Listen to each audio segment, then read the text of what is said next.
लास्टमा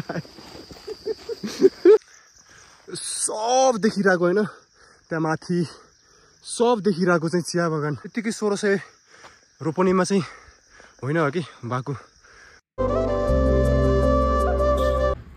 good morning भन्न चाहेँ होइन।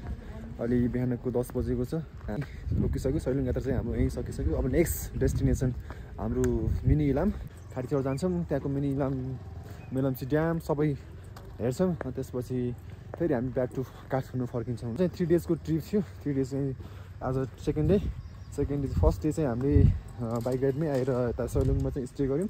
स्टे गरेको फर्स्ट दिनमा चाहिँ हामी यता सैलुङ इभिनिङ भ्यूको लागि माथि गयौँ।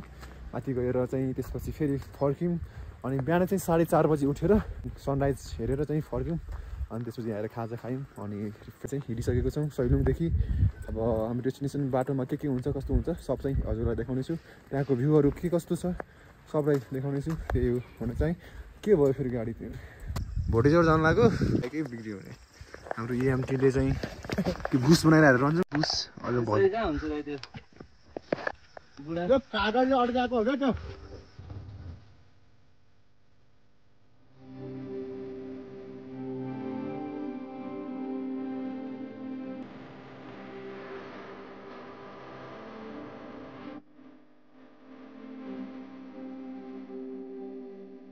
अहिले चाहिँ म 35 नगरपालिका 40 किलोमिटरमा छु। अहिले हामी चाहिँ यहाँदेखि चाहिँ यो वे गयो भने चाहिँ हाम्रो चरीकोट दोलखा बाटो पर्छ भने यो वे गयो भने चाहिँ हाम्रो मेलम्ची जान्छ। सो मेलम्ची जान लाग्यो हामी चाहिँ अहिले।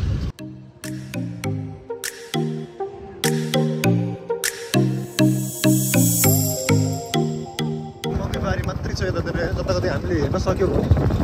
अहिले चाहिँ हामी 0 किलोमिटर 5 खालबाट हिँडेको एराउन्ड 30 मिनट भइसक्यो। अहिले चाहिँ हामी यता कुन ठाउँ थाहा छैन, साइडमा चाहिँ खोला बगिरहेको रहेछ।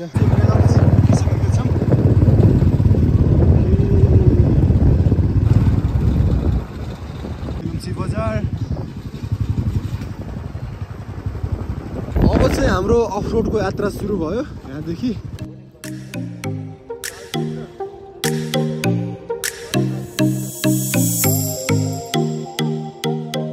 18 किलोमिटरलाई 8 किलोमिटर भनेर 1 किलोमिटर आउँछ। कस्तो भइरहेको छ त साग दुखेला अनि त्यही अब चाहिँ हाम्रो 10 किलोमिटर लाग्छ। जसले लाग्यो पनि जिन्दगी खराब भइसक्यो मलाई। सेरा भन्ने ठाउँमा पुगिसकेको छौँ। अहिले चाहिँ 5 बजिसकेको छ। हामी चाहिँ मेलम्ची ड्याम जानुको लागि भनेर चाहिँ यात्रा तय गऱ्यौँ। दाइ यो मेलम्ची ड्याम जाने कता हो? यतैबाट हो?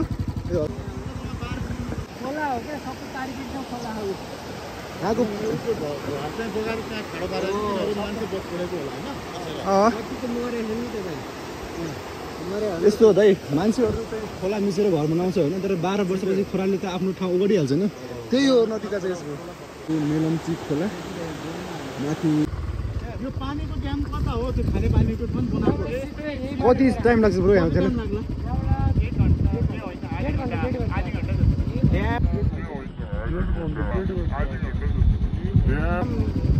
ड्यामको मेलम्ची खाने पानी परियोजनाको छ नि ड्याम छ नि, यही बाटो नछोडी जानु आधी घन्टामा पुग्छ। बाइकको त गाडी फाटिसक्यो यार बाबा।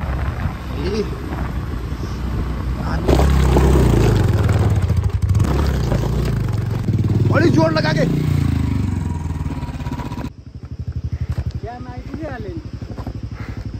आम्मा हो लास्टी हामी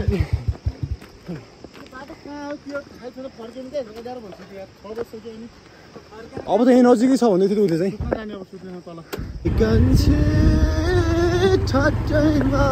पैसा जाँदैन बाचा खेर पर्खली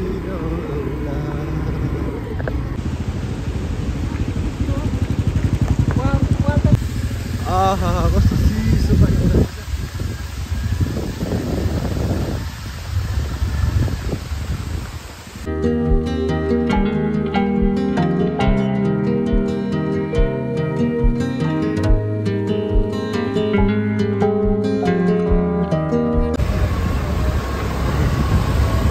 next day. फाइनली गाइस हामी चाहिँ अब मेलम्चीको यात्रालाई यहीँ बिट मार्दै हामी भुटेश्वरको लागि चाहिँ यात्रा तय गरिसकेका छौँ।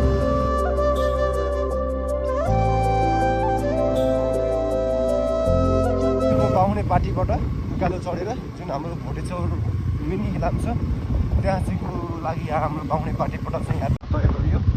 बाटो थोरै अफरोड छ होइन, यता गएर हेर्दै पनि हामी अगाडि बढौँ न त कस्तो छ।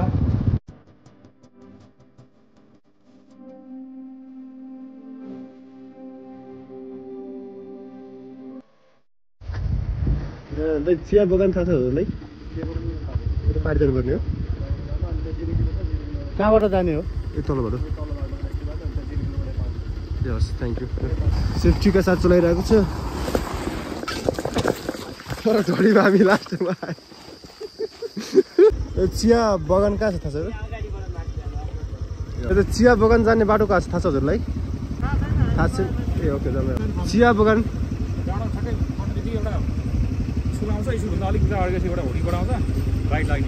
ए हस् भाइ, थ्याङ्क यू। चिया बगान हैबुङ पार्टी भन्ज्याङ पोलिटिकी मार्ग प्रवेशद्वारमा चाहिँ आइसकेको छौँ।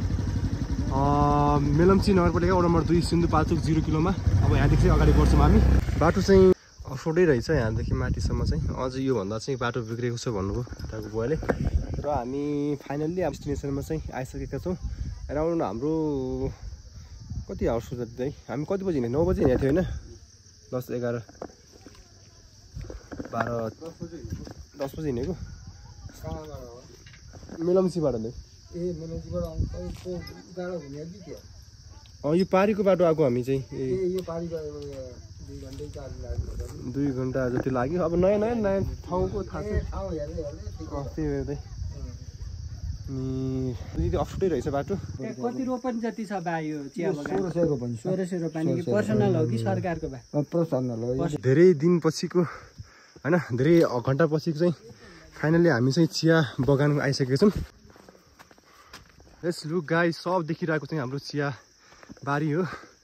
हामीले यही भिजिट गर्नको लागि भनेर चाहिँ हामी हिजो सैलुङ डाँडाबाट हामी मेलम्ची आयौँ। मेलम्ची चाहिँ बसिसकेपछि अनि बिहान चाहिँ हामी 9 बजीतिर मेलम्चीबाट चाहिँ यता भोटेश्वरको लागि चाहिँ राइडमा निस्केका थियौँ र बल्ल 12 बजेपछि हामी चाहिँ यो ठाउँमा आइसकेका छौँ। सब देखिरहेको होइन, त्यहाँ माथि सब देखिरहेको चाहिँ चिया बगान। त्यत्तिकै 1600 रोपनीमा चाहिँ होइन हो कि भएको सिन्धुपाल्चोक जिल्लामा अवस्थित भोटेश्वर यस्तो बबाल छ नि त यार।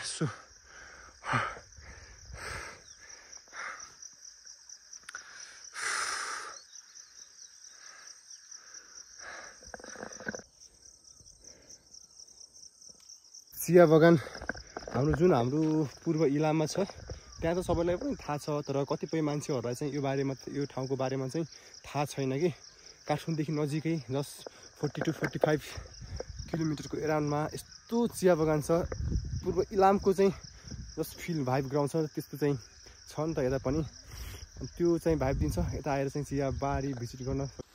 त्यस्तो अफरोड ड्राइभ आएर पनि छिटो दुःख चाहिँ छैन क्या। मेरो भिडियो चाहिँ यहीँ इन गर्न चाहन्छु। हेरिदिनु होला, माया गरिदिनु होला। अथवादेखि नजिकैको डिस्टेन्समा पूर्व इलाम कन्यामको भाइब लिन मन छ भने यो ठाउँमा चाहिँ आइदिनु होला। हस्, थ्याङ्क यू भन्न चाहेँ। मेरो भिडियो चाहिँ अहिले यहीँ इन गर्छु। हस्, थ्याङ्क यू।